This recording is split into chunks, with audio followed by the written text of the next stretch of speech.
तो बच्चों अपन आयनिक इक्विलिब्रिया इसका डिस्कशन पूरा एक वन शॉट में करेंगे स्टार्ट टू एंड। सबसे पहली चीज आप नोट कर लो इसके बारे में, मैंने यहाँ पे जो डाल दिया है that is your deleted part. ठीक है, इंट्रोडक्शन का पैराग्राफ निकालना, ये क्या स्टुपिडिटी है, इंट्रोडक्शन निकाल के क्या उखाड़ोगे। इंट्रोडक्शन में कुछ है नहीं वैसे, एक डेफिनेशन है सिर्फ, और वो भी आपको एनीवेज वो पूछ ही सकता है, इन जनरल भी इक्विलिब्रियम का मतलब पूछ सकता है, ठीक है ना। तो इंट्रोडक्शन पैराग्राफ निकालने का कोई मीनिंग नहीं है। 3.6.2 that is acidity, basicity and neutrality, ये वाला पैराग्राफ कैंसिल्ड है। Page number 52 of your text book, ये वाला पैराग्राफ, मतलब क्या ही उखाड़ लिया ये पैराग्राफ कैंसिल करके, आई डोंट नो, बट ठीक है, ये एक पैराग्राफ कैंसिल्ड है, ठीक है ना।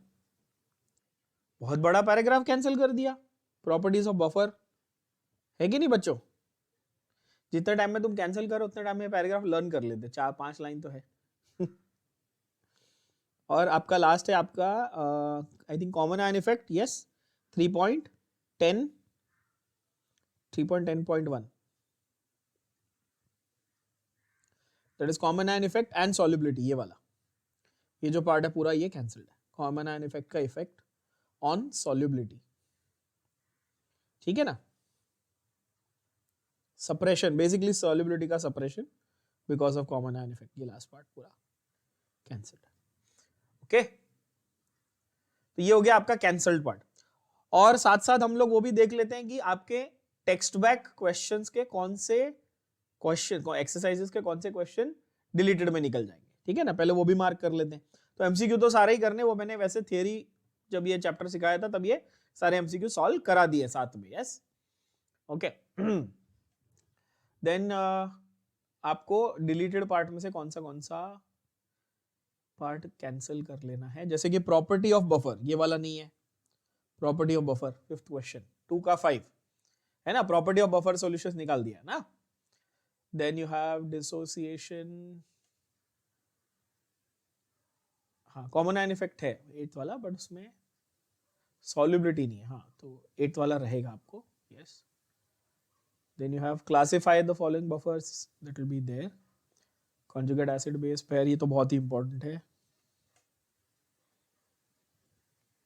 Loose base, loose acid, derive the relation.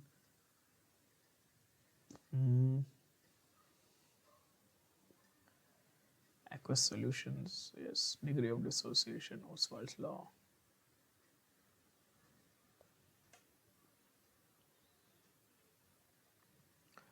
Dissociation of HCN, yes.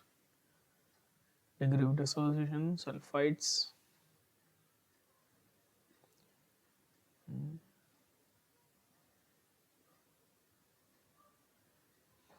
Sulfides of group 2 are precipitated in acidic solution.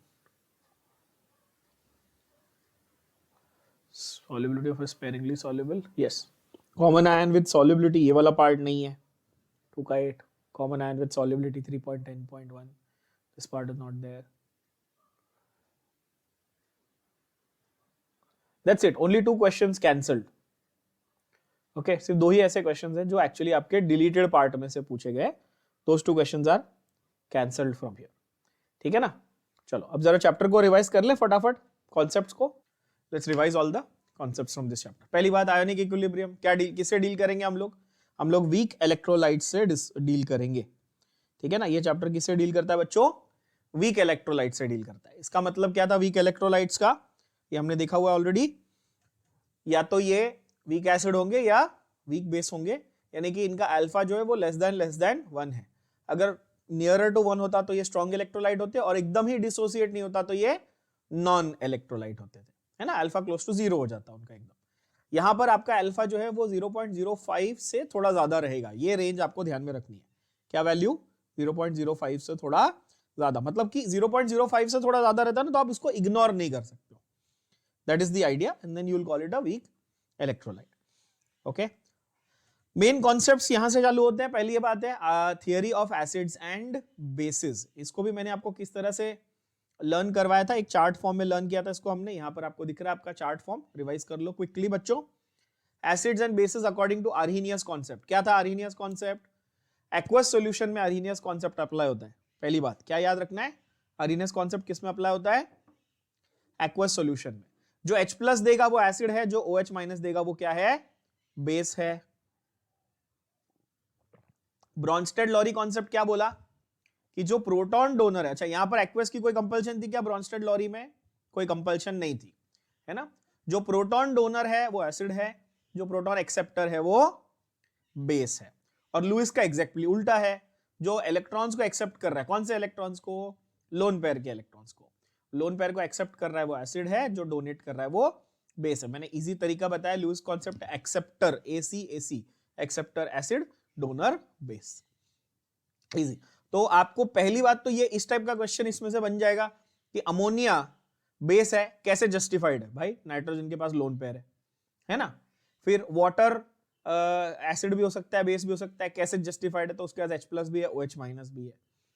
फिर आप ऐसा भी बोल सकते हो कि लॉरी ब्रॉन्स्टेड में आपका ये क्वेश्चन बनेगा कॉन्जुगेट बेस और कॉन्जुगेट एसिड, ये हमेशा क्वेश्चन गारंटी है कि लॉरी ब्रॉन्स्टेड से बनता ही है, आपके थियरी में भी और MCQ में भी बच्चों, है ना।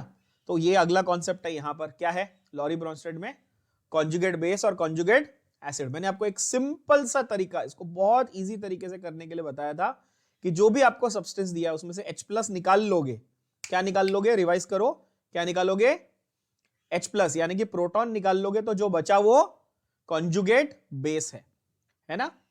At the reverse is true, acid बनाना है तो क्या करो, जो भी दिया उसमें H प्लस ऐड कर लो, सिंपल है।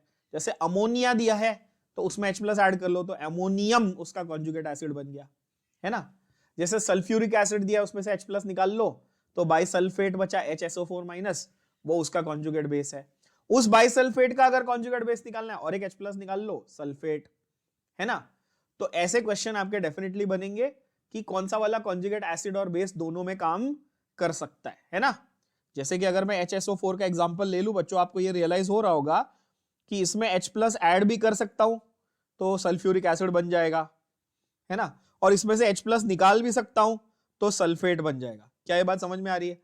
तो ये HSO4 माइनस क्या है, ये कॉन्जुगेट एसिड और बेस दोनों भी फंक्शन कर सकता है। अब ये बात सबको समझ में आ रही है। तो ये कॉन्सेप्ट बहुत ही इंपॉर्टेंट है। और लास्ट में एक नोट हमने क्या लिखी थी कि अगर एसिड वीक है तो उसका बेस वाइस वर्सा मतलब स्ट्रांग होगा, और अगर बेस वीक है तो उसका एसिड स्ट्रांग होगा, ऑफ कोर्स, एंड उल्टा the reverse is also true. I hope that is clear. So in your textbook, that is your concept here. That is a concept. We have Arrhenius, Bronsted, Lowry and Lewis. And Bronsted, Lowry में साथ में हमने conjugate base और acid का यहाँ पर पूरा का पूरा मार्किंग आपको सामने दिख रहा है, और आई एम श्योर आप सबने ऑलरेडी टेक्स्ट बुक में मार्किंग कर ली। फिर भी ये फाइनल PDF तो वापस मैं दोबारा आपको देने वाला हूँ, ठीक है ना, इसकी चिंता मत करो। फाइनल PDF में आपके क्वेश्चन बैंक के क्वेश्चन और रिड्यूस सिलेबस दोनों डाला हुआ है। उसके बाद आते हैं हम लोग एम्फोटेरिक नेचर ऑफ वाटर। ये मैंने आपको ऐसे क्यों मार्क करा है बच्चों, सबने मार्क किया हुआ है, होप कर लो, नहीं किया तो explain amphoteric nature of water, ऐसा वो बोलता है। तो कैसे आप एक्सप्लेन करेंगे एम्फोटेरिक नेचर भाई, तो आप सिंपल बोलेंगे कि वाटर जो है it has the ability to act as acid as well as base. कैसे भाई, तो उसमें H प्लस भी है, OH माइनस भी है, ठीक है, और वो लोन पेयर एक्सेप्ट भी कर सकता है और प्रोटॉन एक्सेप्ट भी, सॉरी लोन पेयर डोनेट भी कर सकता है और प्रोटॉन एक्सेप्ट भी कर सकता है, प्रोटॉन डोनेट भी कर सकता है, वो सारा काम कर सकता है वो। जैसे यहां पर उसने अमोनिया को प्रोटॉन डोनेट किया, अमोनियम बन गया, और HCl से प्रोटॉन ले लिया तो हाइड्रोनियम बन गया। तो उसने प्रोटॉन एक्सेप्ट भी किया, प्रोटॉन डोनेट भी किया, मतलब ये टेक्निकली एम्फोटेरिक है, लेकिन कौन सी थियरी के हिसाब से। ये दोनों एग्जाम्पल अगर आप ध्यान से देखो तो ये लॉरी ब्रॉन्स्टेड की थियरी के हिसाब से यहां पर हमने प्रूव करके दिखाया कि ये एम्फोटेरिक है। क्या ये बात समझ में आई आपको। ये जो पॉइंट्स मैंने यहाँ पे मार्क किए ये सारे लिखने एज इट इज, मैं ये पहले भी कह चुका हूँ, ये मैं अभी भी कह रहा हूँ दोबारा, और आगे भी रिपीट करूंगा कि गाइड या डाइजेस्ट में से मत लिखो। यहाँ पे जो टेक्स्ट बुक की भाषा है 1 2 3 4 पॉइंट है, 2 मार्क के लिए खत्म। आई होप ये क्लियर है, ठीक है। मेक श्योर कि आप टेक्स्ट बुक की लैंग्वेज में ही आंसर्स को लिखिए बच्चों, और आपको टेक्स्ट बुक के बाहर जाने की जरूरत भी नहीं है to be honest. Okay, so that was amphoteric nature of water. Clear हो गया सबको। अगला कॉन्सेप्ट है इस चैप्टर का, क्या है, ionization of acids and bases. तो जैसा जैसा डिसोसिएशन होगा, यानी कि आयोनाइजेशन होगा, डिसोसिएशन आयोनाइजेशन एक ही वर्ड, एक ही बात है, यस, डिसोसिएट होकर आयोन्स बनेंगे, ठीक है। वो स्ट्रांग है कि वीक है वो किस पे डिपेंड करेगा, एक्सटेंट ऑफ आयोनाइजेशन, यानी कि डिग्री ऑफ डिसोसिएशन पे डिपेंड करेगा, है ना। हम जिसको डिग्री ऑफ डिसोसिएशन यानी कि पहले अल्फा कहते थे, यहां पे मैंने लिखा हुआ है more dissociation constant better the dissociation stronger the acid. हम नॉर्मली अल्फा कहते हैं डिग्री ऑफ डिसोसिएशन को, यस, और कहते हैं कि भाई जिसका अल्फा 1 होगा यानी 100% होगा वो बेस्ट इलेक्ट्रोलाइट है, बहुत अच्छा इलेक्ट्रोलाइट है, कंप्लीटली डिसोसिएट हो रहा है। ये बात हमने की है, जैसे कि सॉल्ट्स आपके, है ना। अब वही अगर आप लॉजिक वीक एसिड्स और वीक बेसिस को लगा रहे हो तो कैसा होगा, तो आपका इक्विलिब्रियम कांस्टेंट यानी कि K, for acid it will be Ka, for base it will be Kb। और मुझे बताओ, ये मैंने आप लोग को बहुत बेसिक में ये तो सिखाया हुआ है, सबको मालूम है कि ये तो केमिकल इक्विलिब्रियम भी बोलता है कि इक्विलिब्रियम कांस्टेंट क्या है, product concentration upon reactant concentration. तो एसिड के लिए Ka की वैल्यू क्या हो जाएगी, यहाँ पे हमने जो मार्क किया हुआ, देखो ये फॉर्मूला बहुत इंपॉर्टेंट है ना, H प्लस और A माइनस का कॉन्सेंट्रेशन अपॉन HA क्या है, product upon reactants. So make sure when they ask you the short note or the definition of dissociation constant of weak acid, you write the equation and you write the formula also. तो बिना equation के आपका formula किसी काम का नहीं है, make sure you right both. Please don't expect that अच्छा मैंने सर ये लिखा था ये नहीं लिखा आधा मार्क मिले, कुछ नहीं, कोई नहीं देगा। Both of these together will make sense, otherwise they are useless. Is that understood? ठीक है, देखो एग्जाम में ये होता है हमेशा आप लोगों को एक आंसर, मतलब जो पेपर करेक्ट करते हैं उनको आंसर की मिलती है और बताया जाता है आधा आधा मार्क इसके लिए देना, और आप ये एक्सपेक्ट करते हो सर मैंने 3 पॉइंट लिखे मेरे को 1.5 मार्क क्यों नहीं मिला, क्योंकि वो 3 पॉइंट रेलेवेंट नहीं लिखे। अगर आपने दे आर नॉट सेंसिबल तो आपको नहीं देंगे 1.5 मार्क्स, एक या आधा ही देंगे, है ना। तो make sure that you right the relevant points. Similarly Kb यानी कि बेस के लिए अगर हम लिखेंगे BOH, तो again I want to write this equation as well as this formula. Yes, funda is the same, product upon reactants. Yes, so these are dissociation constants for weak acid, weak base, Ka and Kb. उसके तुरंत बाद Ka और Kb जैसे ही आपने सीख लिया, उसका अगला फॉलो अप जो कॉन्सेप्ट है वो बहुत सिंपल है, वो है ऑसवाल्ड्स डाइल्यूशन लॉ, है ना। ऑसवाल्ड ने क्या बोला था कि ये जो आपका Ka और Kb है उसको आप किससे रिलेट करना है, आपको किससे रिलेट करना है बच्चों, आपको अल्फा यानी कि डिग्री ऑफ डिसोसिएशन और C यानी कि कॉन्सेंट्रेशन, दोनों से आपको रिलेट करके दिखाना है। ठीक है, तो ऑसवाल्ड्स डाइल्यूशन लॉ जो है, अगर आपको कोई पूछे कि ऑसवाल्ड डाइल्यूशन लॉ क्या है तो आप क्या बोलेंगे, it is the relationship between dissociation constant of N acid और अ बेस Ka और Kb with what, with alpha and C यानी कि degree of dissociation and concentration. Is that understood? Yes, am I going too fast? Everybody is understanding? This is more of a one shot revision kind of thing, that's why I'm going a little fast. If you're having any difficulty understanding, let me know. ठीक है। वैसे by the way इस chapter का जो detailed theory lecture वो तो मैंने आप लोग को दे दिया था, प्लेलिस्ट तो है ही आपके पास, यस, ओके, है ना, तो उसकी चिंता नहीं है। अगर आपको स्लो में देख लेना तो वहां देख लेना, ओके। तो आर्हीनियस का कॉन्सेप्ट उसने उठाया ऑसवाल्ड ने और बोला कि अब मैं इसके ऊपर क्या लॉजिक लगाऊंगा, अल्फा और कॉन्सेंट्रेशन का लॉजिक लगाऊंगा। अब ये बन जाता है आपका इस चैप्टर में से डेरिवेशन क्वेश्चन। ठीक है, मैं फिर से आपको रिपीट कर रहा हूं, पहले भी कह चुका हूं, केमिस्ट्री में पूरी केमिस्ट्री मिला के आप देखोगे तो गिन के आपको 5 या 6 डेरिवेशन है, जिसमें से एक आपके बोर्ड एग्जाम में गारंटीड है बच्चों, गारंटीड मतलब गारंटीड है।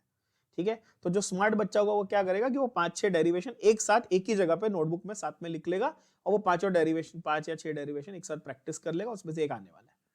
सॉलिड स्टेट में था एक, तो हमने परसेंटेज वाला देखा, उसमें से FCC का कैंसल था, बाकी 2 तो है ही डिराइव करना। इस चैप्टर में से ये आएगा Ostwald's dilution law, dissociation constant of weak acid और वीक बेस पे से एक डेरिवेशन आएगा, जैसे थर्मो में भी आगे आने वाला है, और भी है चैप्टर्स में स्पेसिफिक 5-6 डेरिवेशन है जिसमें से एक आएगा। ठीक है बच्चों, तो ये केमिकल काइनेटिक्स में भी है, हाफ लाइफ वगैरह का, है ना। तो यहां पर डिराइव मैंने आपके लिए क्वेश्चन लिखा है, प्यारा सा क्वेश्चन लिखा है, क्या लिखा है, derive an expression for dissociation constant of weak acid. ये कौन से, ऑसवाल्ड्स लॉ के हिसाब से आपको लिखना है। मैंने पूरा डेरिवेशन भी लिख कर दिया, अगर आप देखो आपको इस तरह इस फॉर्मेट में लिखना होता है डेरिवेशन। क्या, consider a weak acid, for example acetic acid है, आपने क्या किया, उसका डिसोसिएशन लिखा बच्चों पहले, yes, CH3COOH giving H plus plus CH3COO minus plus CH3COH। यहां पर मैंने मिस्टेक क्या की है, कोई बता सकता है? मैंने लिखते हो क्या गलती की है, मैं यहाँ पे दूसरा वाला एरो बनाना भूल गया, रिवर्सिबल वाला, है ना, रिवर्सिबल है ना भाई, इक्विलिब्रियम पढ़ रहे हैं ना हम, ठीक है ना, सो ऑफ कोर्स हमको दूसरा एरो बना लेना था, बस वो एक छोटी सी मिस्टेक मैंने की थी, सॉरी फॉर दैट।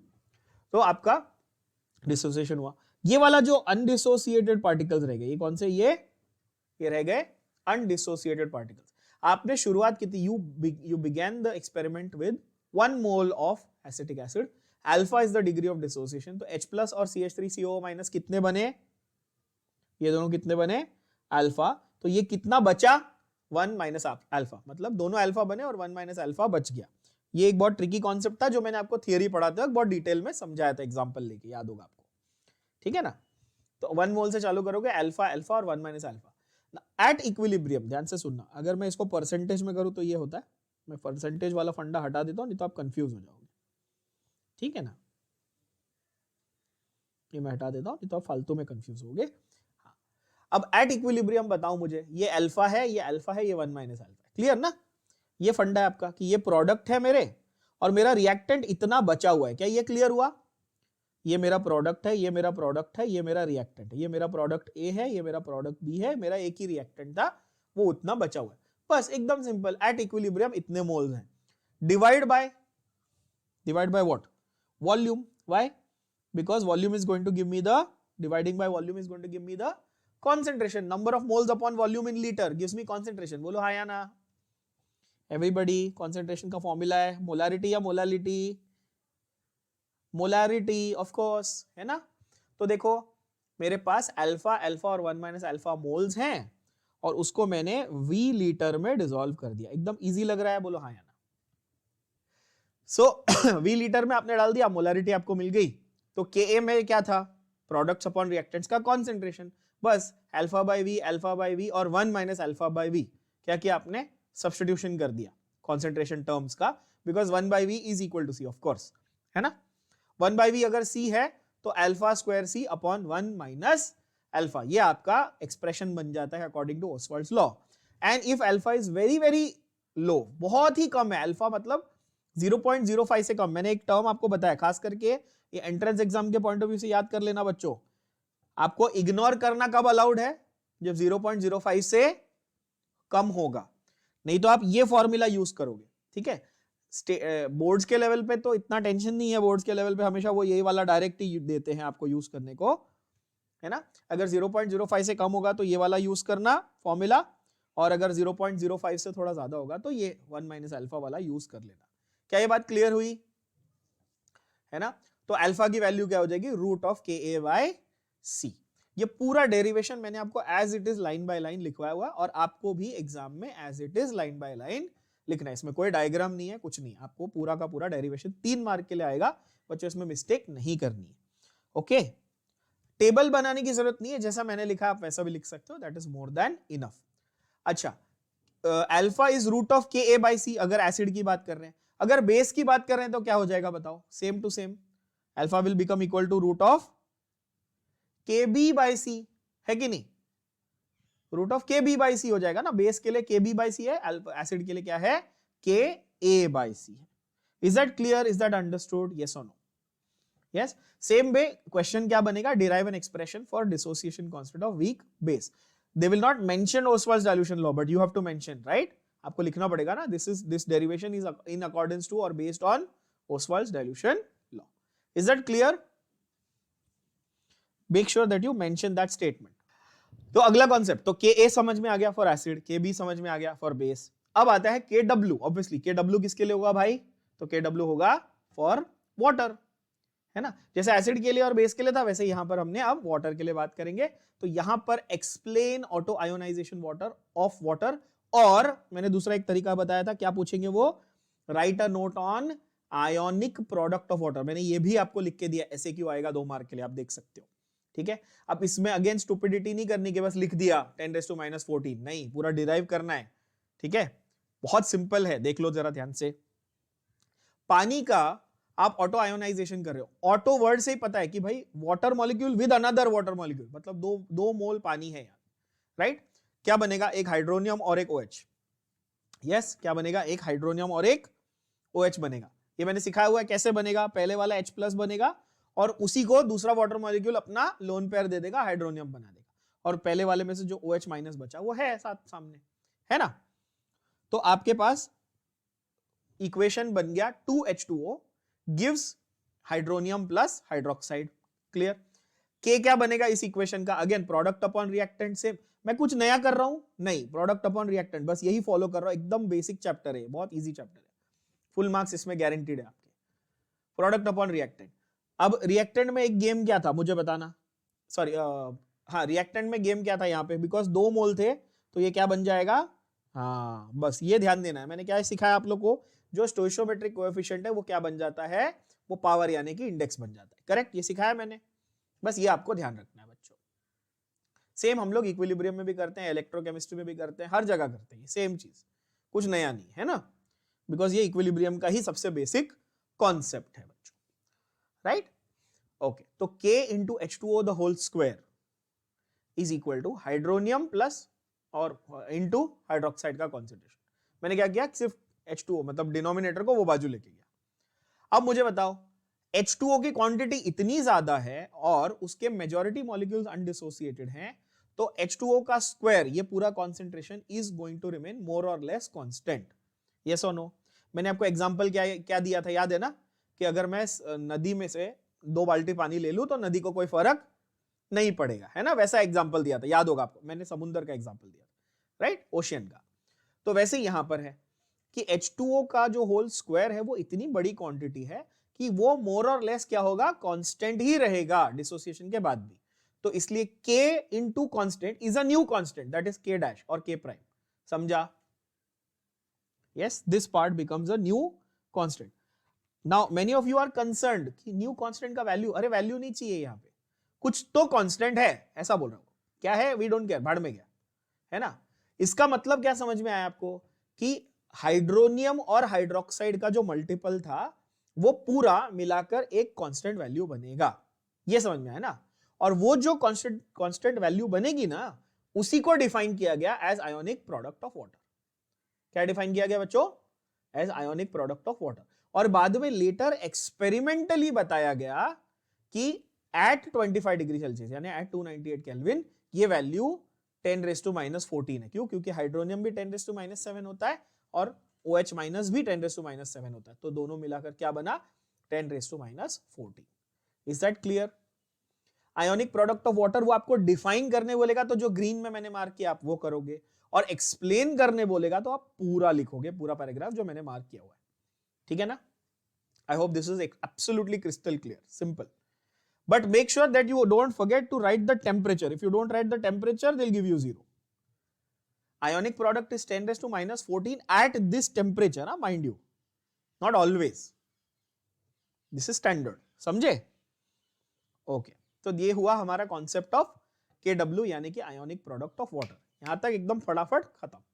अगला कॉन्सेप्ट क्या? PH scale. बहुत सिंपल। पीएच को कैसे डिफाइन किया था और किसने किया था? सोरेंसन ने डिफाइन किया था as negative log of H plus concentration. How is pH defined बच्चों? Repeat, revise, क्या करेंगे? Negative log of H plus concentration. तो POH क्या था? Negative log of OH minus concentration. Simple, है ना? अच्छा, मुझे बताओ pH स्केल की रेंज क्या होती है? तो pH स्केल की मैंने आपको रेंज भी सिखाई हुई है। pH स्केल की रेंज होती है 1 to 14। जनरली pH स्केल की रेंज क्या होती है? 1 to 14। ये पार्ट इन्होंने कैंसिल कर दिया, बट आपको बेसिक एकदम जनरल नॉलेज के तौर पे आपको ये याद होना चाहिए। और ये जो स्केल है 1 to 14 वाली, इसके ऊपर क्वेश्चन क्या आता है आपको? Derive the relationship between pH and pOH. क्या आता है क्वेश्चन? Derive the relationship. और ये छोटा सा डेरिवेशन ये 1 मार्क या 2 मार्क के लिए पूछा जाएगा, ये 3 मार्क्स के लिए नहीं आएगा। समझ रहे हो बात को? तो इसमें कैसे डिराइव करेंगे आप बताओ? मैंने KW की वैल्यू बता दी, 10⁻⁻14 है, यहां तक हमने किया। ओके, तो यानी हाइड्रोनियम और OH माइनस की total value 10⁻⁻14। Take log on both sides, तो log of hydronium plus log of hydroxide का कॉन्सेंट्रेशन लॉग ऑफ 10⁻⁻14 है ना। तो log of A plus log of B, ये मल्टीप्लीकेशन है ना, log of AB is log of A plus log of B is equal to -14। क्यों? Log of 10 raise to something, बस वही समथिंग ही होता है ना, और मल्टीप्लाइंग बाय -1, पूरे इक्वेशन को -1 से मल्टीप्लाई कर दो तो क्या हो जाएगा आपका? ये नेगेटिव लॉग हो गया, ये तो पीएच का डेफिनेशन है, ये नेगेटिव लॉग हो गया, ये तो पीओएच का डेफिनेशन है, और यहां पे -1 मतलब -14 को -1 से मल्टीप्लाई किया तो +14 हो गया। तो pH plus pOH is equal to 14. Simple. मतलब pH plus pOH will always be equal to 14. मतलब अगर आपका pH 3 है तो pOH कितना हो गया ऑटोमेटिकली 11. pH अगर 7 है तो pOH भी कितना हो गया 7. pH अगर 1 है तो pOH कितना हो गया 13. समझ में आई बात? बोलो हाँ या ना. एवरीबॉडी. ब्लड का pH मैंने आपको एक फैक्चुअल क्वेश्चन दिया था 7.4. तो pH की स्केल का डेफिनेशन यहाँ पे सीधा सीधा मार्क कर लिया हमने. Negative log. मैंने आपको डेरिवेशन भी बता दिया कि किस तरह से लिखना है. Relationship very important. Again I have marked it as it is. Next paragraph cancelled है. उसके बाद आता है हाइड्रोलिसिस ऑफ सॉल्ट्स. 4 टाइप के अलग अलग सॉल्ट्स हैं विद एग्जांपल्स. मैंने आपको एग्जांपल्स जज करने का एक इजी तरीका बताया. Let's revise that. और इसको हमने कैसे किया? इसको एक शॉर्ट में हमने टैबुलर फॉर्मेट में किया था. याद है? ऐसा टाइप्स ऑफ सॉल्ट्स बच्चों. Strong acid, strong base, weak acid, weak base. एकदम आसान मजाक क्वेश्चन था ये तो. कैसे? स्ट्रॉन्ग एसिड बस आप क्रॉस मल्टीप्लाई करके मतलब अलग अलग कॉम्बिनेशन बना लो. स्ट्रॉन्ग एसिड को स्ट्रॉन्ग बेस के साथ भी रखो, वीक बेस के साथ भी रखो. वीक एसिड को स्ट्रॉन्ग बेस के साथ रखो, वीक बेस के साथ रखो. मतलब 4 अलग अलग टाइप ऑफ सॉल्ट आपके बन जाते हैं, है ना. हाउ टू जज कि वो कौन सा था, एसिड कैसा था, वीक था या स्ट्रॉन्ग था. आपको कैसे जज करने बोला था मैंने कि आप जो भी सॉल्ट है उसको पॉजिटिव नेगेटिव करो. जो पॉजिटिव वाली चीज है उसमें OH लगा दो, नेगेटिव वाली चीज है उसमें H+ लगा दो. आपका एसिड भी बन गया, बेस भी बन गया. क्लियर है ना. इस तरह से मैंने आपको बहुत सारे यहाँ पे एग्जांपल आपके स्क्रीन पे आपको दिख रहे होंगे. NaCl में HCl है, NaOH है.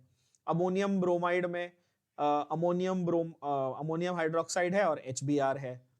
तो इस तरह से आप इजीली जज कर सकते हो कि स्ट्रॉन्ग एसिड है या स्ट्रॉन्ग बेस है या वीक एसिड है और वीक बेस है. Is that clear? बढ़िया. ओके. अगला फंडा है कि ये जो सॉल्ट्स हमारे पास थे, मतलब 4 अलग अलग टाइप ऑफ सॉल्ट्स थे, इनका हाइड्रोलिसिस करने पे सॉल्यूशन कैसा बनेगा. ये थोड़ा सा लंबा क्वेश्चन बनता है बड़ा इजी, पर थोड़ा लंबा क्यों बनता है in this case? Because they will give you, let's say आपको एग्जांपल देता हूं कि वो क्वेश्चन किस तरह से बनाएगा. वो आपको कोई एक सॉल्ट दे देगा और बोलेगा explain why the solution of this particular salt is acidic और बेसिक और न्यूट्रल. वो ऐसा पूछेगा आपसे. क्या पूछेगा? वो एक सॉल्ट देके ये पूछेगा आपसे कि explain why the solution, aqueous solution of this particular salt is acidic और बेसिक और न्यूट्रल. इज दैट अंडरस्टूड बच्चों? जैसे कि मैं आपको चारों एग्जांपल देता हूं आपको. जैसे उन्होंने स्ट्रॉन्ग एसिड स्ट्रॉन्ग बेस का एक सॉल्ट दिया, जैसे कि NaCl. तो इसमें क्या है? पूरा का पूरा सॉल्यूशन विल रिमेन क्या? Neutral. Solution will remain neutral. क्यों? क्योंकि स्ट्रॉन्ग एसिड है और स्ट्रॉन्ग बेस है, तो वो जब भी NaOH और HCl बनाएगा वो फटाक से क्या हो जाएंगे? डिसोसिएट हो जाएंगे. और तुम्हारे पास H+, OH-, Na+ और Cl- ये चारों अलग अलग फॉर्म्स में रहेंगे. तो ओवरऑल सॉल्यूशन कैसा रहेगा? न्यूट्रल रहेगा. कभी भी पॉजिटिव और नेगेटिव का ओवरलोड इसमें नहीं आएगा. सीधी बात है ना. स्ट्रॉन्ग एसिड स्ट्रॉन्ग बेस का अगर सॉल्ट है तो क्या होने वाला है? ओवरऑल आपके पास H+ की क्वांटिटी ज्यादा हो जाएगी, तो सॉल्यूशन विल बिकम कैसा? Will become acidic. क्यों? क्योंकि H+ ज्यादा है. यानी कि आपने स्ट्रॉन्ग एसिड से शुरुआत की थी तो आपका सॉल्यूशन एसिडिक होने वाला है. और वैसे ही अगर आपने स्ट्रॉन्ग बेस से शुरुआत की, ऐसा सॉल्ट है जिसका बेस स्ट्रॉन्ग है, तब solution will become basic. Simple. क्या ये समझ में आ रहा है? एग्जांपल्स मैंने दिए हुए यहां पे और सारे के सारे रिएक्शंस भी लिखे हुए हैं, है ना. रिएक्शन लिखे हुए. अच्छा, यहाँ पे ये सॉल्यूशन बेसिक क्यों बनेगा? क्योंकि यहाँ पे OH का ओवरलोड थोड़ा ज्यादा है. और लास्ट में वीक एसिड वीक बेस, दोनों वीक हैं, तो फिर उसमें 3 पॉसिबिलिटीज आएगी. तो ये अगर क्वेश्चन आ गया ऐसा कि explain why a solution of ammonium acetate और अमोनियम साइनाइड और अमोनियम फ्लोराइड, ऐसा आ गया, ठीक है, वो एसिडिक है या बेसिक है या न्यूट्रल है, तो आपको लंबा चौड़ा करना पड़ेगा. या explain the hydrolysis of a salt of weak acid and weak base. Question को ध्यान से सुनना बच्चों. क्या बोलेगा वो? Explain the hydrolysis of a salt of weak acid weak base. तो आपको 3 पॉसिबिलिटीज लिखनी पड़ेगी. कौन सी 3 पॉसिबिलिटीज? कि दोनों वीक है लेकिन फिर भी एसिड थोड़ा स्ट्रांग है, के ए ग्रेटर देन के बी, है ना। फिर दोनों वीक है लेकिन बेस थोड़ा सा स्ट्रांग है, थोड़ा अच्छा है, के बी ग्रेटर देन के ए। और फिर दोनों इक्वली वीक है, अगर दोनों इक्वली वीक है तो न्यूट्रल होगा, अगर एसिड थोड़ा बेहतर था तो सॉल्यूशन एसिडिक होगा, अगर बेस थोड़ा बेहतर था तो सॉल्यूशन बेसिक होगा। क्या ये बात समझ में आई?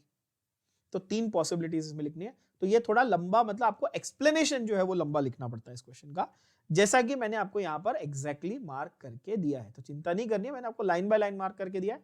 Again go through the textbook points only and write only those points, है ना। देखो salt of weak acid and weak base में मैंने आपको क्या मार्क करके दिया है, when salt be of weak acid and weak base it dissociates completely as, है ना।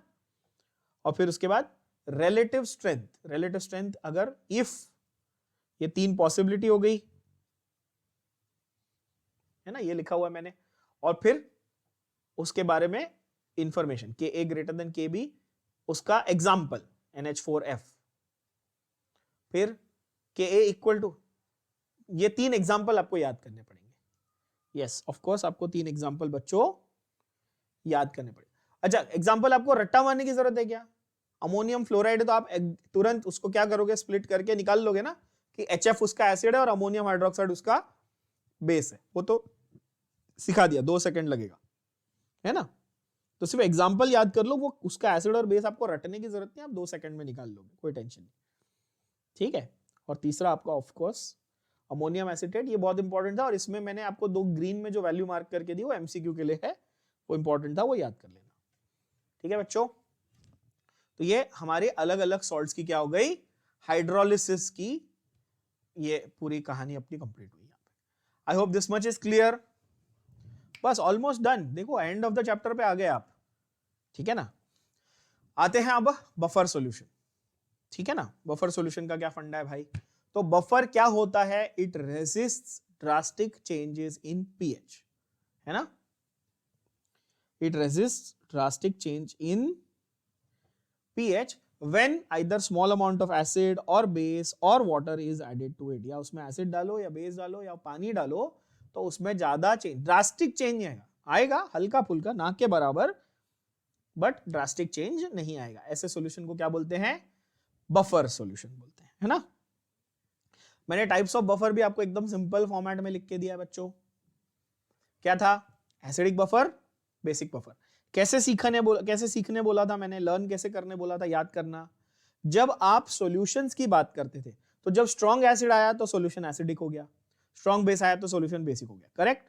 बफर के केस में उल्टा, ऑपोजिट, वीक एसिड था तो बफर एसिडिक है और वीक बेस था तो बफर बेसिक है। इतना याद रखना आपने, ठीक है ना बच्चों। सिंपल तरीका मैंने आपको डिफाइन करके यहाँ पे बहुत प्यार से एकदम अच्छे से लिख के दिया। और कलर आप देखोगे तो मैंने कलर ऐसे लिखा है, एसिड के लिए मैंने रेड यूज किया, बेस के लिए ब्लू, तो आपके दिमाग में बैठ जाएगा वो, क्योंकि आपको पता है ना, लिटमस एसिड के लिए रेड होता है, बेस के लिए ब्लू होता है, तो वो एक थीम अपनी बनी हुई है। अगर आप देखोगे एसिडिक बफर क्या था, वीक एसिड है और उसी एसिड का सॉल्ट होना चाहिए, समझो ध्यान से, क्या था, वीक एसिड है और उसी एसिड का, यानी एसिटिक एसिड है तो एसिटेट सॉल्ट होना चाहिए, समझ रहे हो, है ना। बेसिक है, उसमें वीक बेस है और उसी वीक बेस का सॉल्ट, यानी अमोनियम हाइड्रोक्साइड है तो अमोनियम का कोई तो सॉल्ट होना चाहिए। बात समझ में आई, क्लियर हुआ, 2 टाइप के बफर, है ना। अच्छा ओके, पीएच और पीओएच। अब ये आप सोचोगे क्यों ऐसा है, 2 अलग अलग फॉर्मूला भाई। तो पीएच किसके लिए, एसिडिक बफर है तो पीएच कैलकुलेट करूंगा, बेसिक है तो क्या कैलकुलेट करूंगा, पीओएच, सिंपल। और फॉर्मूले भी देखो कितने बचकान, इतने सिंपल फॉर्मूले हैं बच्चों। पीकेए क्यों, क्योंकि एसिड था, यहां पे क्या है पीकेबी, क्यों, क्योंकि बेस था। समझ में आ रही बात। अच्छा, स्मॉल पी का मतलब क्या था, नेगेटिव लॉग। के ए और के बी की वैल्यू आपको क्वेश्चन में दी रहेगी, सॉल्ट और एसिड या सॉल्ट और बेस का ये कॉन्सेंट्रेशन भी दिया रहेगा, आपको सिर्फ पीएच या पीओएच निकालना है। वैसे इन इक्वेशंस को मैंने एक नाम बोला था, नाम किसी को याद है, इनका नाम क्या था, इनका नाम था हेंडरसन हैसेलबach इक्वेशंस। क्या नाम था, हेंडरसन हैसेलबach इक्वेशन, है ना, ये नाम दिया ना, हेंडरसन हैसेलबach इक्वेशन, ये रहा, है ना, हेंडरसन हैसेलबach इक्वेशन, राइट।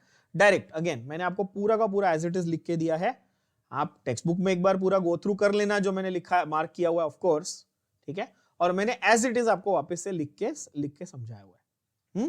तो अगर एग्जाम में क्वेश्चन आ गया define and classify buffer, 3 mark के लिए आ जाएगा, तो पहले आप डिफाइन कर लोगे और फिर जो मैंने ऐसे लिखा आप ऐसे ही चार्ट फॉर्म में प्यारा सा लिख लो, आपकी प्रेजेंटेशन भी बहुत अच्छी हो जाएगी और इजीली आपका आंसर शॉर्ट में कंप्लीट हो जाएगा। Is that understood? जरूरी नहीं है कि आप पैराग्राफ मतलब लाइन बाय लाइन लिखो, मतलब ऐसे भरते जाओ पेजेस, हाँ, you cover all points, the examiner is going to give you, they have to give you the marks if you cover all the points. In chart form it's easier for you to write and कम लिखना पड़ता है, तो presentation पे focus करना बच्चों। AGCL का मैंने आपको एग्जांपल भी दे दिया, यहाँ पर समझा दिया कि कैसा बफर बन रहा है, ठीक है, ओके। देन यू हैव, यहाँ पर मैंने जो यूजेस है उसके बारे में एक नोट लिख दिया था, है ना, एक्स्ट्रा नोट है वो, तो ठीक है। यूजेस क्या है बफर्स के, डायरेक्ट क्वेश्चन है, ये 2 मार्क के लिए आने ही वाला है एग्जाम में, आपको पता है, डायरेक्ट फैक्चुअल थियोरेटिकल क्वेश्चन है। बायोकेमिकल सिस्टम्स में ब्लड हमारा मेन बफर है, ब्लड में बफर क्या है, ब्लड में क्या है बफर, आपका बाइकार्बोनेट और कार्बोनिक एसिड कॉम्पोजिशन, ये दोनों कॉम्बिनेशन जो है वो बफर है। और इसके साथ में एक और मैंने एक्स्ट्रा बफर बताया था ब्लड में, कौन था, हमारा हीमोग्लोबिन भी एक टाइप का बफर होता है, ठीक है ना, वो भी एक बफर मेंटेन करता है। उसके बाद आता है एग्रीकल्चर, आपको पता ही है, सॉइल का आपको पीएच मेंटेन करना है ताकि अच्छे से खेती हो सके। इंडस्ट्रीज में डाई, पेंट, है ना, all those industries. And medicine में पेनिसिलिन जो है या सोडियम सिट्रेट, आप एंटासिड्स यूज करते हो, मैंने आपको केमिस्ट्री इन एवरीडे लाइफ में बहुत सारे एंटासिड सिखाए थे, याद होगा, ठीक है, मिल्क ऑफ मैग्नीशिया स्पेशली। तो वैसे बहुत सारे आपके एंटासिड्स वगैरह है, वो भी बफर्स का काम करते हैं। और एनालिटिकल केमिस्ट्री में भी क्वालिटेटिव एनालिसिस में 3A ग्रुप के लिए आपको स्पेसिफिक पीएच चाहिए जिसको आप बफर के साथ मेंटेन कर सकते हो, ठीक है, विद द हेल्प ऑफ, अच्छा ये कौन सा बफर है बताना, एसिडिक या basic, ammonium hydroxide plus ammonium chloride. Of course it's a weak base ना, ये वीक बेस है ना बच्चों, अमोनियम हाइड्रोक्साइड, तो ये ओवरऑल कैसा हुआ, ये वीक बेस है तो ये बेसिक बफर हुआ। तो ये हो गया हमारा बफर के बारे में, ठीक है, बफर समझ लो नहीं तो डफर हो जाओगे, ठीक है। ये मतलब ये हर टीचर ये जोक मारता ही है, बफर जब बफर पढ़ाता है ये डफर वाला जोक मारता ही है, पता नहीं क्यों हमारे अंदर वो सेट हो चुका है। उसके बाद हम लोग आते हैं, I think so last part है, that is solubility product and solubility equilibria. जैसे हम लोग आयोनिक इक्विलिब्रियम किसके लिए पढ़ते थे, वीक इलेक्ट्रोलाइट्स के लिए, वैसे हम लोग सॉल्युबिलिटी इक्विलिब्रिया किसके लिए पढ़ेंगे, स्पेरिंगली सॉल्युबल कंपाउंड्स के लिए। पहले ये क्लियर कर लेना अपने दिमाग में, है कि नहीं। पढ़ने लायक कौन है, जो बहुत अच्छे से डिसॉल्व होता है वो पढ़ेंगे नहीं, जो बिल्कुल डिसॉल्व नहीं होता वो पढ़ेंगे ना, जो थोड़ा थोड़ा डिसॉल्व होता है, थोड़ा थोड़ा। वैसे ही इलेक्ट्रोलाइट्स में जो वीक था उसको पढ़ रहे थे, स्ट्रॉन्ग को भाड़ में गया, वीक जो एकदम नॉन इलेक्ट्रोलाइट भाड़ में गया, वीक वाले को पकड़ो। वैसे यहां पर भी स्पेरिंगली सॉल्युबल वाले को पकड़ो, मतलब कि सारे सॉल्ट नहीं पढ़ने, सारे कंपाउंड नहीं पढ़ने। एग्जाम्पल भी दिया मैंने आपको, AgCl स्पेरिंगली सॉल्युबल सॉल्ट है, RX अल्काइल हैलाइड जो हम लोग ऑर्गेनिक केमिस्ट्री में भर भर के पढ़ चुके हैं, वो भी स्पेरिंगली सॉल्युबल कंपाउंड्स में काउंट होते हैं, है ना। तो ऐसे जो हैं चीजें, इसको हम लोग सॉल्युबिलिटी प्रोडक्ट, इनमें हम लोग सॉल्युबिलिटी प्रोडक्ट को पढ़ते हैं। अब इसमें एक कॉन्सेप्ट मैंने आपको बहुत डिटेल में घुस के समझाया था थियरी पढ़ाते वक्त, उसको ब्रीफली समझा देता हूं। हर सॉल्ट अच्छा इलेक्ट्रोलाइट तो होगा ही, ये तो पक्की बात है ना, दुनिया का हर सॉल्ट कंप्लीटली डिसोसिएट तो होने ही वाला है कि नहीं, समझ रहे हो बात को। लेकिन वो कितना डिसॉल्व होने वाला है, हम यहां पे ये बात कर रहे हैं, समझे कि नहीं समझे। हम किसकी बात कर रहे हैं, सॉल्युबिलिटी इक्विलिब्रिया। डिसोसिएशन मतलब अलग होना, डिसॉल्व मतलब पानी में घुल जाना। क्लियर है ना बात, ये दोनों में फर्क है। पहले तो ये क्लियर किया था मैंने थियरी में भी, अभी भी आप समझ लो कि हम दो अलग अलग चीजों की बात कर रहे हैं। यहां पर जब मैं AgCl की बात कर रहा हूं तो देखो ग्रीन में मैंने क्या मार्क किया, स्ट्रॉन्ग इलेक्ट्रोलाइट तो वो है, तो हमको पता ही है ना कि डिसोसिएट होगा, बट घुलेगा कितना, डिसॉल्व कितना होगा, ये हम यहां पर पूछना चाह रहे हैं। यानी कि सॉलिड से एक्वस, क्या सॉलिड से एक्वस कितना बनने वाला है, बात समझे क्या बोल रहा हूं मैं। जैसे मैंने आपको ये एकदम सिंपल भाषा में समझाया था, दोबारा एक्सप्लेन कर देता हूं। सपोज मेरे पास 100 मॉलिक्यूल AgCl के हैं, कितने हैं 100 मॉलिक्यूल, और मैं बोलता हूँ वो स्पेरिंगली सॉल्युबल, मतलब मुश्किल से वो डिसॉल्व होता है, बहुत 100 में से शायद 10 मॉलिक्यूल भी डिसॉल्व नहीं होते होंगे, मान लो। तो 100 में से 10 मॉलिक्यूल डिसॉल्व हुए तो वो 10 मॉलिक्यूल्स क्या बने, सॉलिड से एक्वस बने, समझा? एक बार वो 10 मॉलिक्यूल डिसॉल्व हुए तो वो 10 के 10 डिसोसिएट होंगे, मतलब जितने डिसॉल्व हुए वो पूरे के पूरे डिसोसिएट होंगे, ये गारंटी है ना? मतलब वो स्ट्रॉन्ग इलेक्ट्रोलाइट तो है, बट जितने घुल पाए उतने डिसोसिएट होंगे, ये पक्की बात है। क्या ये बात क्लियर हुई?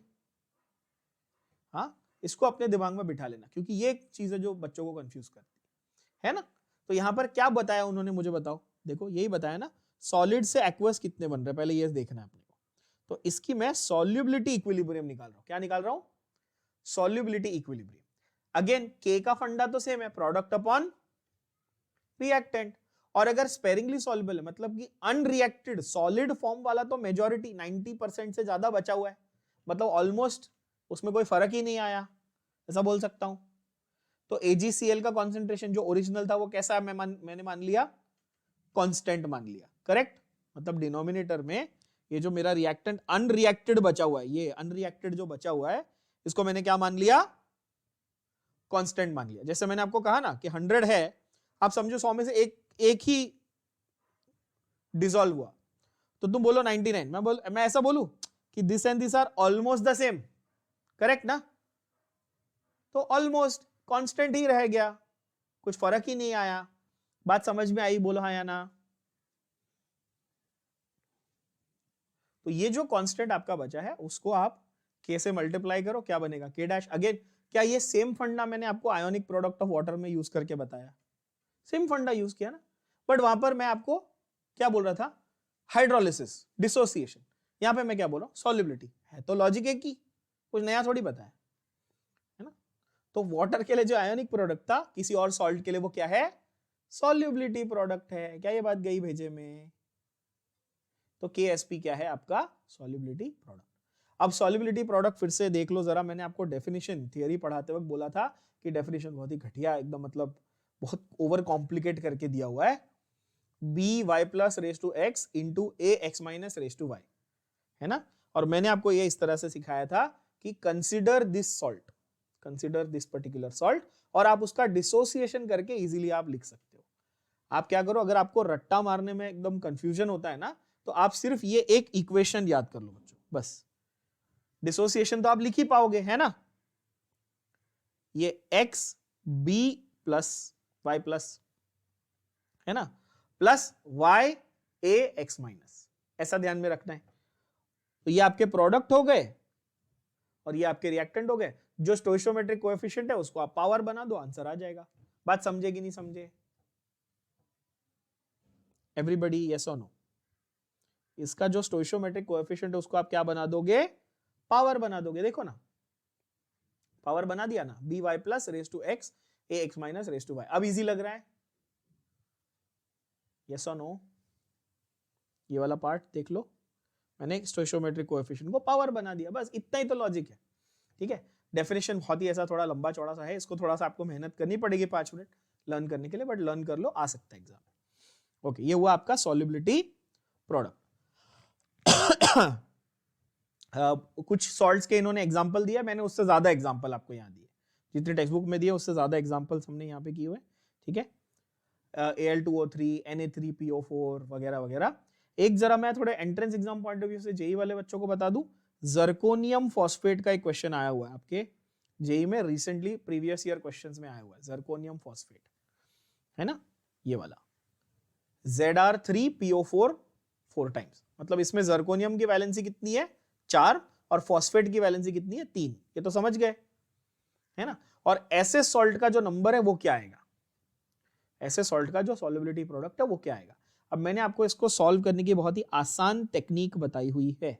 क्या बताया मैंने आपको कि दो कंपोनेंट है, दोनों को क्या मान लो, एस, दोनों की सॉल्युबिलिटी को क्या मान लोगे आप, एस मान लोगे। सपोज सॉल्युबिलिटी इज एस, मैंने ऐसा लिखा है ना, पढ़ो ध्यान से।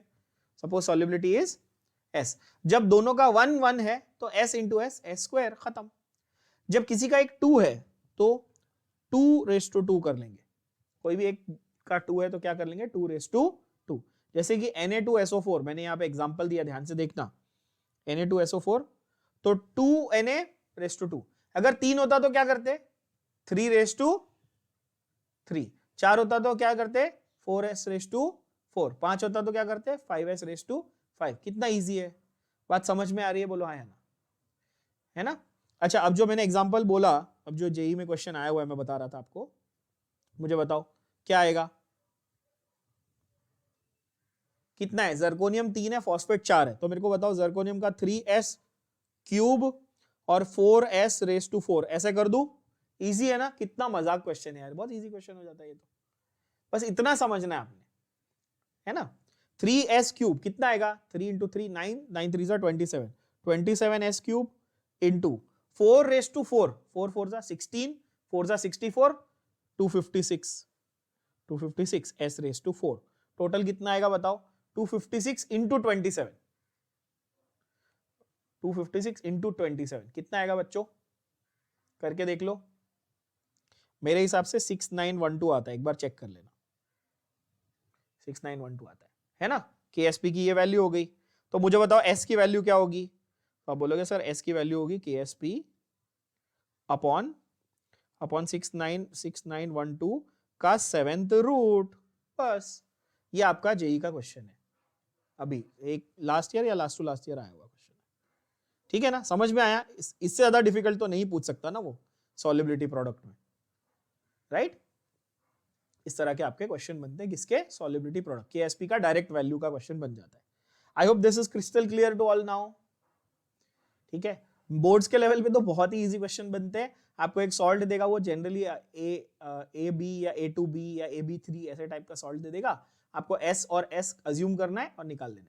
मैंने आपके यूज योर ब्रेन पावर के क्वेश्चंस भी सॉल्व कराए थे, अगर आपको याद हो। यहाँ पर आप बैठ के जज कर सकते हो इजीली, 2 सेकंड लगता है, जज कर सकते हो कि क्या इक्वेशन बनेगा, है कि नहीं?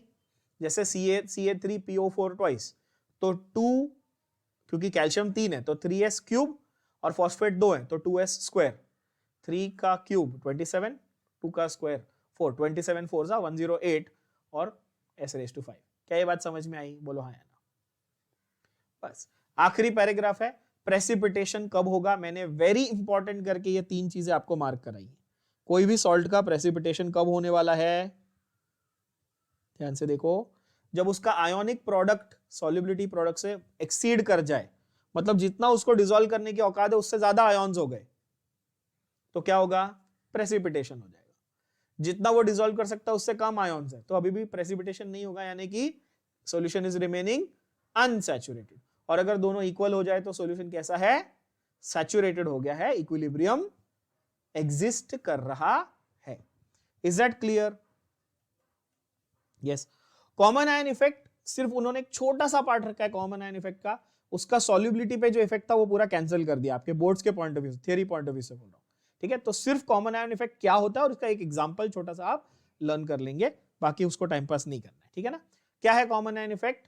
तो क्या लिखा है देखो, it states that the ionization of a weak electrolyte is suppressed in the presence of another strong electrolyte containing a common ion। आपके पास एक इलेक्ट्रोलाइट है जो ऑलरेडी कैसा है? वीक है। जैसे कि आप एग्जांपल ले लो NH4OH, ये वीक है, ये वीक बेस है, वीक इलेक्ट्रोलाइट है, ठीक है? ये ऑलरेडी गरीब बेचारा, ये अपने आप ये डिसोसिएट नहीं हो पा रहा था, ये ढंग से डिसोसिएट नहीं हो पा रहा था, करेक्ट ना बच्चों? क्योंकि ये वीक है। अब इसके अंदर समझो आपने लाके और डाल दिया NH4Cl, आपने क्या डाल दिया? Ammonium chloride. क्या ये स्ट्रॉन्ग इलेक्ट्रोलाइट है? हाँ, ये सॉल्ट है ना, तो ये स्ट्रॉन्ग इलेक्ट्रोलाइट है कि नहीं? तो ये अमोनियम क्लोराइड इस अमोनियम हाइड्रोक्साइड की जो थोड़ी बहुत डिसोसिएशन होती है उसको फर्दर सप्रेस कर देगा, यानी वो थोड़ा बेचारा डिसोसिएट होता था उसको और डिसोसिएट नहीं होने देगा। क्या ये बात समझ में आई? और ये बेचारा जो थोड़ा बहुत डिसॉल्व भी हो रहा था उसको डिसॉल्व भी नहीं होने देगा, यानी अगर प्रेसिपिटेट करना है तो आसान है ना, कॉमन आयन डाल दो, प्रेसिपिटेशन हो जाता है। क्या ये बात समझ में आई? क्लियर है बात बच्चों? ओके, तो कॉमन आयन इफेक्ट जो है इट्स अ स्पेशल, हाँ ये याद रखना, ये एमसीक्यू पॉइंट ऑफ व्यू से it's a special case of the Le Chatelier's principle, है ना? It's a special case of the Le Chatelier's principal.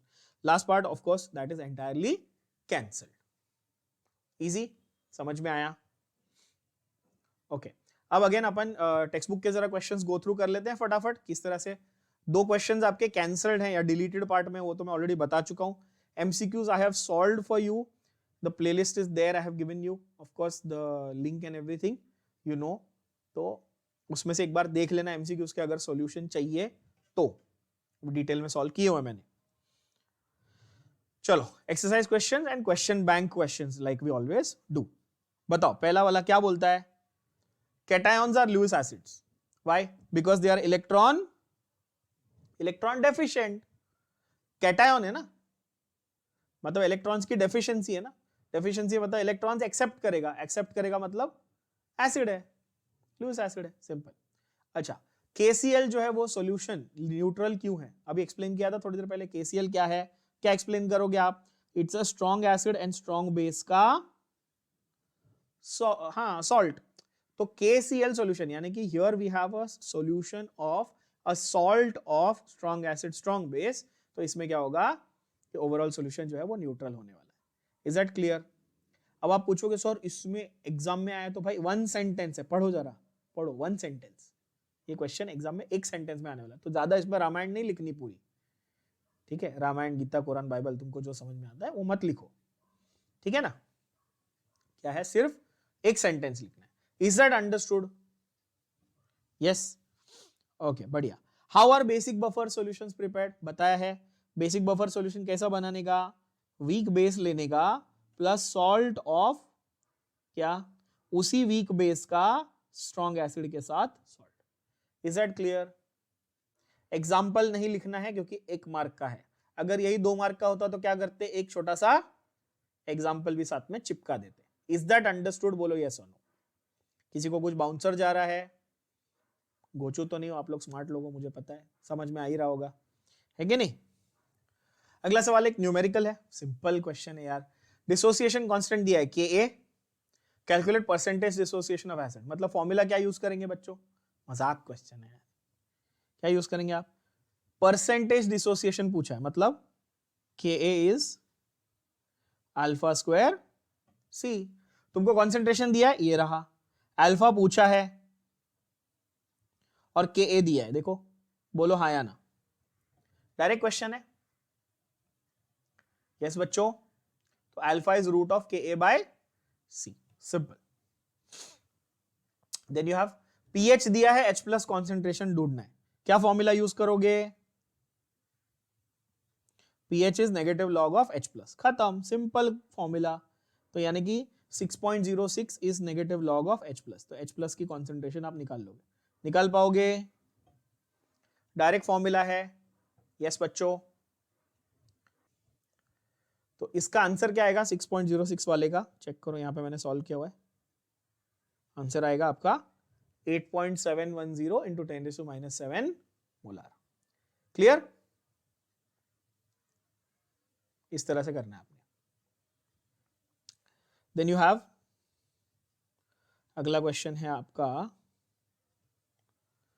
pH of 0.01 molar sulphuric acid. Easy question है. 0.01 molar मतलब तुमको कॉन्सेंट्रेशन दी है. Sulphuric acid है तो ध्यान में क्या रखना है? H प्लस की कॉन्सेंट्रेशन कितनी हो जाएगी? उसकी डबल हो जाएगी. क्यों? क्योंकि एक सल्फ्यूरिक एसिड में 2 H है. बस सिंपल है ना. तो इतना आपका, इतने मोलार आपका कॉन्सेंट्रेशन मिल गया. आंसर आ गया. आंसर तो ये ओरली आना चाहिए, जो स्मार्ट बच्चे उनको तो ओरली आ रहा होगा. 2 माइनस लॉग 2, आंसर कितना आएगा? 1 देखो 1.6990, ये आंसर आएगा आपका, है कि नहीं? 2 माइनस लॉग 2. ये तो आप लोगों को मैंने ट्रिक बताई है ना. 2 इंटू 10⁻², का अगर आपको नेगेटिव लॉग लेना है तो दिस माइनस दिस ऐसा हो जाएगा ना. समझे बच्चों? सपोज मेरे को ऐसा करना होता, 4 माइनस लॉग 10⁻3, इसका नेगेटिव लॉग लेना था, तो क्या होता आंसर? तो आंसर होता 3 माइनस लॉग 4. समझे? लॉग 4 कितना होता है? लॉग 4 कितना होता है? 6020. हाँ, तो 3 माइनस लॉग 4 यानी आंसर होता 2.3010. 2 हाँ, उतना ही कुछ आंसर होता 6990. 2.6990 आपका आंसर होता. इतना इजी है कि नहीं? बात समझ आ रही है? ओके, अगला सवाल देखें कहां गया. Dissociation of H2S is suppressed in the presence of HCl. What is the phenomenon? Obviously common ion effect. क्यों? HCl और H2S में दोनों में क्या है?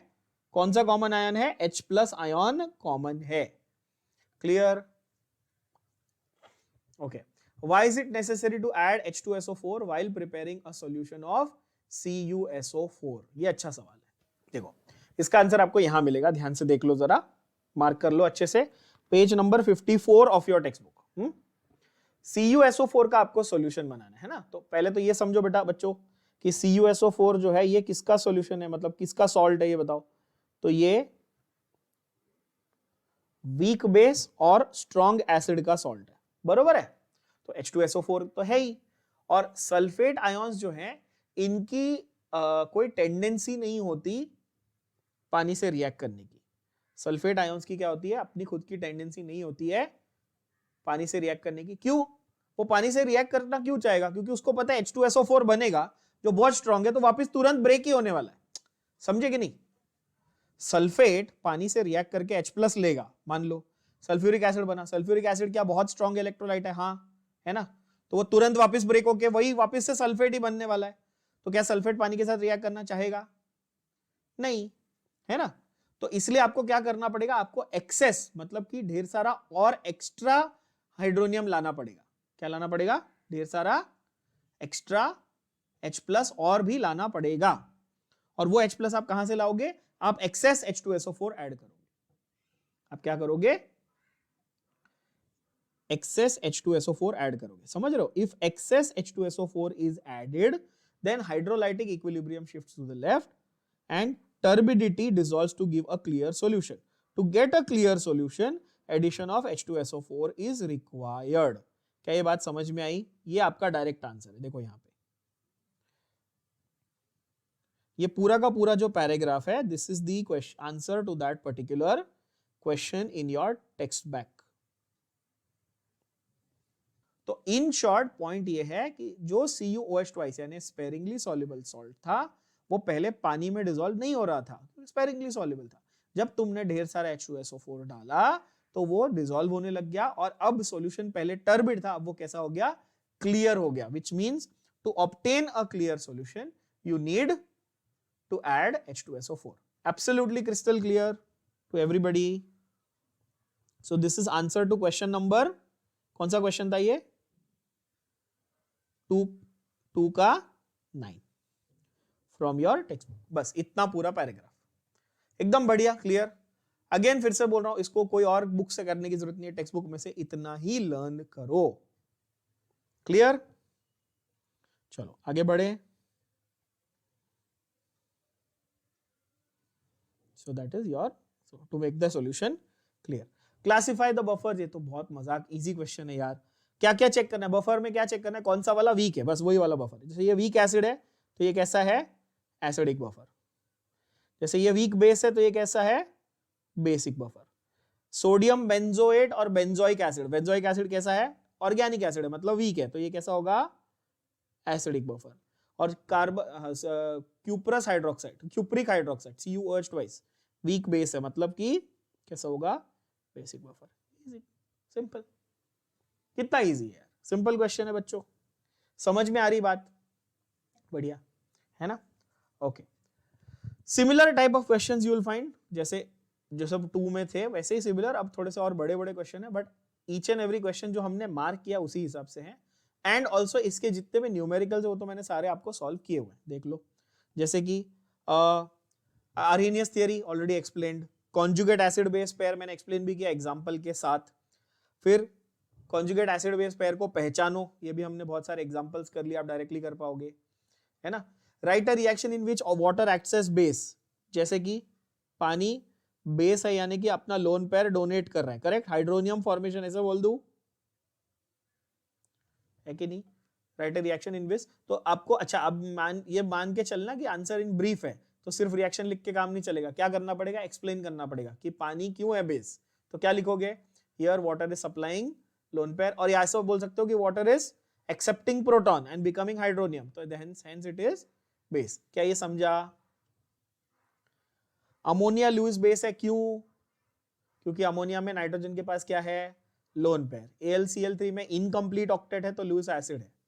ये भी एग्जांपल्स में पूरा एक्सप्लेन किया हुआ है मैंने, लुईस और इसके क्या बोलते हैं, लॉरी ब्रॉन्स्टेड के कॉन्सेप्ट और आर्हेनियस के कॉन्सेप्ट में। ठीक है, न्यूमेरिकल है 5% आयोनाइजेशन, मतलब अल्फा की वैल्यू दी है और अल्फा दिया हुआ है और Ka आपको ढूंढने को बोला है। क्या क्या फॉर्मूला यूज करेंगे बच्चों? Ka is equal to alpha square C. Simple है यार, डेसीमोलर बोला, डेसीमोलर मतलब कितना है कॉन्सेंट्रेशन? 0.1 मोलार, 0.1 मोलार, मीटर नहीं मोलार गधों, 0.1 मोलार है ना, डेसी बोला है ना। सेंटी बोलता तो 0.01, मिली बोलता तो 0.001, सिंपल है ना। ठीक है, फिर डिराइव द रिलेशनशिप, ऑलरेडी बता दिया मैंने, पूरा डेरिवेशन आएगा ही, पीएच पीओएच 14। ठीक है, सोडियम कार्बोनेट अल्कलाइन है लेकिन अमोनियम क्लोराइड एसिडिक है। मैंने अलग अलग सॉल्ट्स का पूरा एक्सप्लेन किया आपको, क्या एक्सप्लेन कैसे लिखना है आपने। सोडियम कार्बोनेट तो क्या है उसका, सोडियम कार्बोनेट Na2CO3 है, उसका बेस क्या है NaOH, एसिड क्या है कार्बोनिक एसिड, डिसोसिएशन लिखने का, फिर बेस स्ट्रॉन्ग था तो ओवरऑल सॉल्यूशन अल्कलाइन यानी कि बेसिक होगा। सेम वे आपको अमोनियम क्लोराइड। तो आपके जितने भी क्वेश्चंस आप यहाँ पे सामने देख रहे हो ये सारे के सारे जो हमने कवर किए अभी सारे डिस्कशन में वही टाइप के क्वेश्चन है। बाकी आप गो थ्रू कर लेना, 2 क्वेश्चन जो कैंसल्ड है वो मैंने आपको ऑलरेडी कैंसिल करवा दिए है ना। और फिर फॉर्मूला लिस्ट, ये रही आपकी लिस्ट ऑफ फॉर्मूले। लिस्ट ऑफ फॉर्मूले पूरे एक बार ध्यान से देख लो। अल्फा क्या है, number of moles dissociated upon total number of moles, percentage है तो इनटू 100, कॉन्सेंट्रेशन करना है तो अगर आपको इक्विलिब्रियम कॉन्सेंट्रेशन ऑफ कैटायन या एनायन चाहिए तो क्या है, अल्फा इंटू सी। मैंने अभी थोड़ी देर पहले डेरिवेशन में भी करके दिखाया था, अल्फा अपॉन वॉल्यूम, वही है ना कॉन्सेंट्रेशन, अपॉन वॉल्यूम है तो इनटू कॉन्सेंट्रेशन हो गया, सही है। डिसोसिएशन कांस्टेंट Kb का फॉर्मूला डिराइव भी करके दिया ऑसवाल्ड्स डाइल्यूशन लॉ के हिसाब से। Kw की वैल्यू 10⁻14 है। पीएच पीओएच का स्केल हमने किया। एसिडिक बेसिक बफर के डायरेक्ट हेंडरसन हैसलबर्ग इक्वेशन कर लिए। और सॉल्युबिलिटी प्रोडक्ट मैंने आपको अलग अलग सॉल्ट्स के यहाँ पे लिख के दिए, different types of salt example के साथ लिख के दिए। Each and every numerical as you know obviously I have solved for you here. You can go through all the solutions and direct numericals है बच्चों, फॉर्मूला बेस्ड है सीधा। एक बार थोड़े से अपने ये भी कर लेते हैं, क्वेश्चन बैंक के भी कुछ क्वेश्चंस देख लेते हैं, कौन से डिलीटेड हैं और कौन से आपको पढ़ने कौन से नहीं पढ़ने। ठीक है, फटाफट चलो।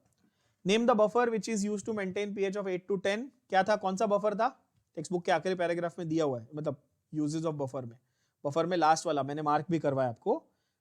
कौन सा था बच्चों, बेसिक बफर था NH4OH प्लस NH4Cl, यस है ना, ये वाला। देन स्पेरिंगली सॉल्युबल सॉल्ट है Bi2S3 यानी कि बिस्मथ सल्फाइड है। इसका आपको स्पेरिंगली सॉल्युबल सॉल्ट का सॉल्युबिलिटी प्रोडक्ट लिखना है, क्या होगा बताओ, KSP। बिस्मथ 2 है और सल्फाइड 3 है तो मुझे बताओ 2S square into 3S the whole cube, correct. तो टोटल कितना आएगा बच्चों, 4 और 27 मतलब 108 S⁻5। इजी एकदम, मजाक क्वेश्चन है यार, है कि नहीं। सबको समझ रहा है कि बाउंसर जा रहा है मैं जो बोल रहा हूं, क्लियर है, एकदम बढ़िया। POH कितना है, अगर आपका हाइड्रोजन आयन कॉन्सेंट्रेशन 10⁻³ है, अगर हाइड्रोजन आयन कॉन्सेंट्रेशन 10⁻³ है तो मतलब pH कितना है 3 और POH कितना है 11। क्या इजी क्वेश्चन, कैसे, जो भी 10⁻⁻ समथिंग है वही बस आपका pH बता देता है और POH कितना हो जाता है आपका 14 में से वो निकाल लो, खत्म, इजी। बोलो हाँ या ना, ठीक है।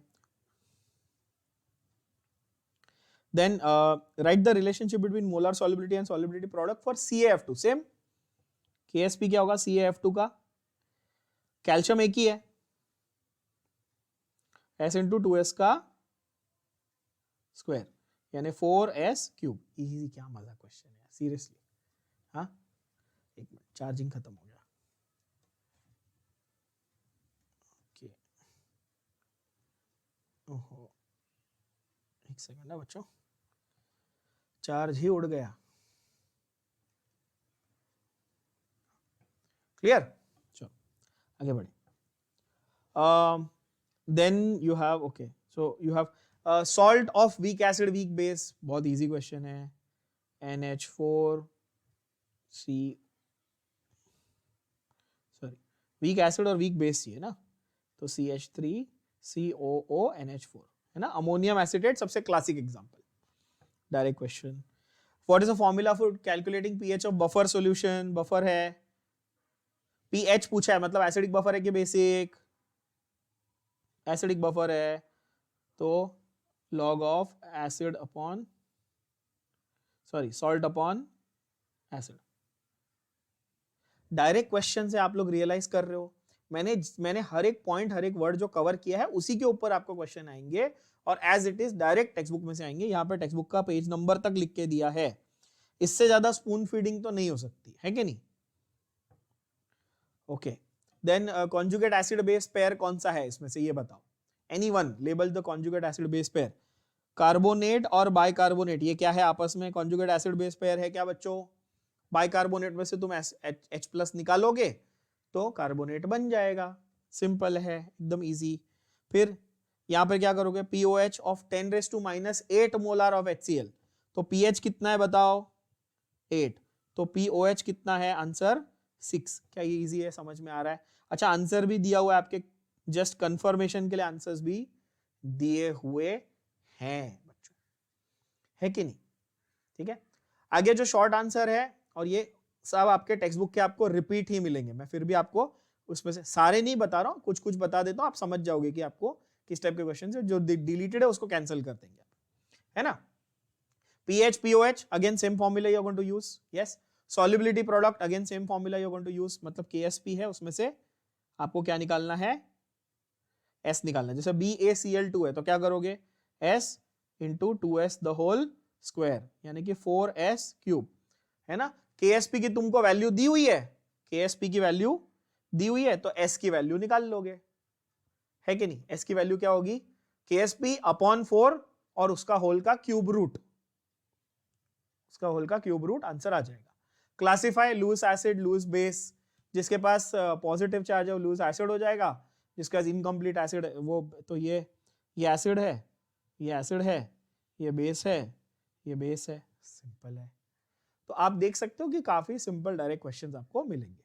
और अच्छी बात यह है कि इन्होंने जितने भी क्वेश्चन बैंक में डाले हैं ना, आई थिंक वो एक भी उन्होंने डिलीटेड पार्ट में से नहीं डाले हुए, देख ले जरा एक बार, buffer solution solubility derive this, देखो आप देख सकते हो कितनी बार आया, ये कितनी बार आ गया ऑलरेडी, मतलब बोल मैं आपको बार बार कह रहा हूं ये आएगा ही, मैंने वेरी इंपॉर्टेंट करके स्टार्टिंग में ही मार्क करा दिया है, फिर बाद में मैं भी है ना आपको उछल उछल के बताऊंगा, देखो मैंने मेरा प्रेडिक्शन आया पेपर, टीचर लोग बहुत खुश हो जाते हैं, देखा आप लोग ने, वो न्यूज चैनल वाले जैसे पागल होते हैं ना, सबसे पहले हमने दिखाई खबर, वैसे टीचर लोग आ जाते हैं एग्जाम के बाद, मैंने प्रिडिक्शन किया था, अरे हाँ टेक्स्ट बुक में था, तूने कोई झंडे नहीं काटे, टेक्स्ट बुक में था, पता है सबको आने वाला है ठीक है।